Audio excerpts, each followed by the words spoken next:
Hi, welcome to the last clip for this week's lecture on agency and power,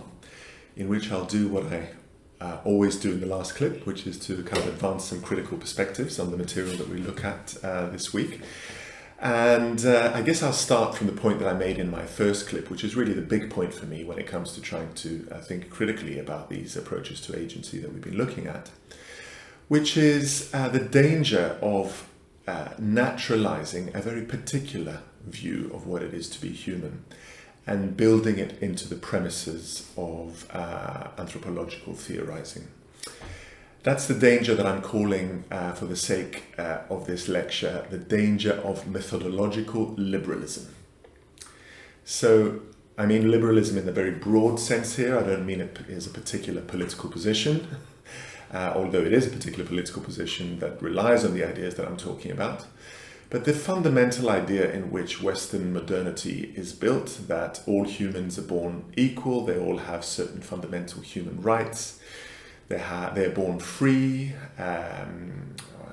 that any curtailment of their freedom by domineering and exploitative structures is anathema and is to be fought against. People should be free to live their lives autonomously as long as they're not using that autonomy to harm others. These fundamental ideas that I personally very much believe in, as it happens, that's the background I come from. It's what I think is fair and just. It's the kind of thing I would actually be willing to fight for if it came down to it, I guess. I'm not sure. I haven't been called upon to do that in my life, so I can't say anything for certain on those grounds. But my point really is, are these premises a good starting point for anthropology specifically in its attempt to engage with the full gamut of variety of ways in which people go about their lives? If we want an anthropology that is agile, open-minded enough to deal with any manner of alternative ways of going about that thing we call human living, can we afford to build this very specific, Eurocentric way, perhaps, of thinking about what it is to be human into the premises of that very activity, the activity of trying to understand people in the particular situations in which they find themselves, that anthropologists are supposed to be so good at doing, right? Can we afford that? That's the big question, I think. And that's the question that any theoretical approach that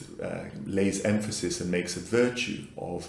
individual agency and autonomy, as we saw the approaches that we've been examining this week have all been kind of circling around this possibility of theorizing agency and autonomy to counteract the overbearing structures of social theory as we've seen it in other lectures. Those kinds of attempts all flirt, if you like, with the possibility of building liberalism into the very methodology of social science at large, or anthropology specifically. And I think that for anthropology specifically, that's a really dangerous and problematic thing. It stands sometimes to create blind spots in the way that we deal with the people's lives that we're trying to understand, right? Now, a very good example of an anthropologist making such an argument about the blind spots of what I'm calling methodological liberalism is actually a text that we're going to look at in, I think, 3 weeks' time, I think in the last session that we have, which is Saba Mahmood's super influential book from the early 2000s, The Politics of Piety. Now, as I say, we're going to look at this text later in this course, so I won't really go into the details, but I just want to make the point that based on an ethnography of these Islamic or Muslim piety movements in Egypt that she conducted,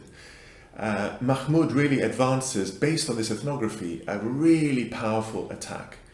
on the kind of Western liberal premises of the ways in which Islam has been viewed, not least by feminist scholars who've been concerned by the ways in which the patriarchal structures of Islamic piety and worship are oppressive to women who are born into or are involved in these kinds of very pious forms of Islam. Now, Saba Mahmood, based on her ethnography of the practices of piety, and actually influenced in many ways, but also examining critically the work of Foucault in her work, advances an argument that says that basically these mosque movements, these piety movements in Cairo, are movements in which the women who are involved in them strive not to become these autonomous individuals, but rather to learn ways in which they can properly and piously subjugate themselves to the will of God. Their concern, if you like, to use a kind of ancient Greek distinction, is not with autonomy, but with heteronomy. They gain the author of their actions is not supposed to be themselves, but rather God, someone else. And indeed, not only God, but also those very patriarchal structures that feminist scholarship has very often sought to critique. So, the masculine domination and brokership of Islamic forms of piety that these mosque movements in Cairo that Mahmoud was studying were involved in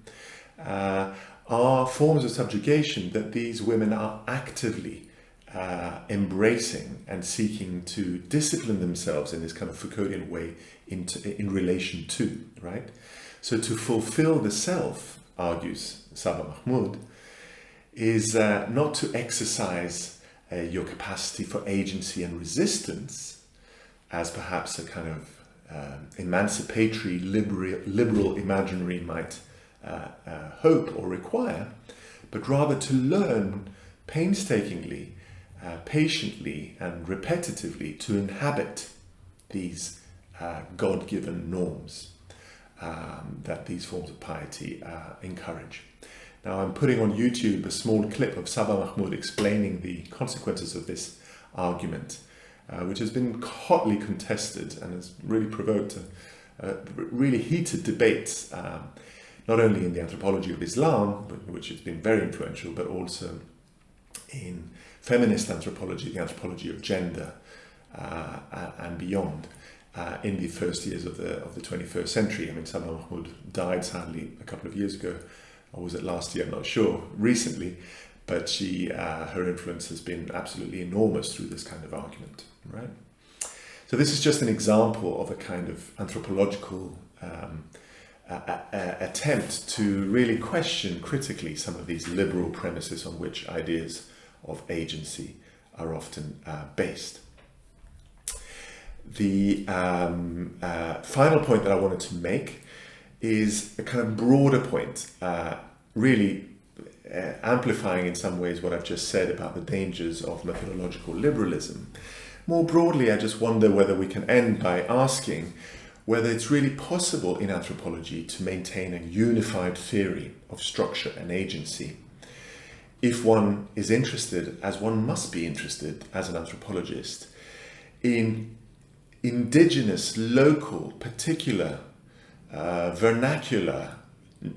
conceptions about what it is to be a person, what power is, what counts as freedom, what the human will is, what an intention is, and so on. The way I understand it, each of these things poses questions for the anthropologist.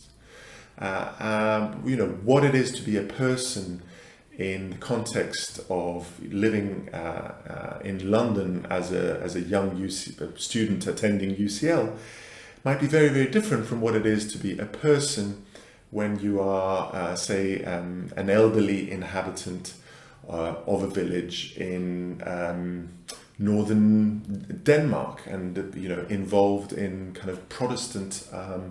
congregation practices of particular kinds and relating in particular ways to a God that you take to be your creator,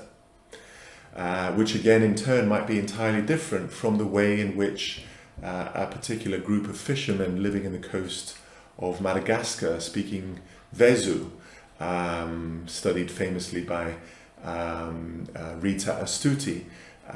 might take to be what it is to be a person in such a context. As anthropologists, we're interested in the variability of possibilities that these basic fundamental concepts in which European social theorizing is built can provoke. These alternative visions of what counts as freedom, what counts as intention, what counts as desire is what is so exciting about anthropology.